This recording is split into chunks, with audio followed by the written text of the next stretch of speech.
तार cyber campaign start कर माननीय मुख्यमंत्री श्री मोहन चौहान आज देखिले आगुरी प्रोग्राम को स्टार्ट करेले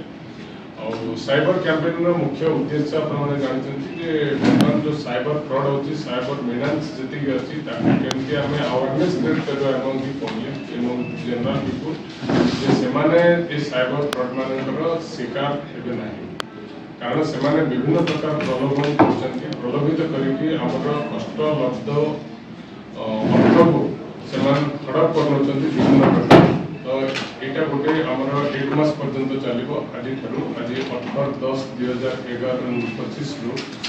यहाँ 1 मास पर्यंत 17/11/2025 पर्यंत चलो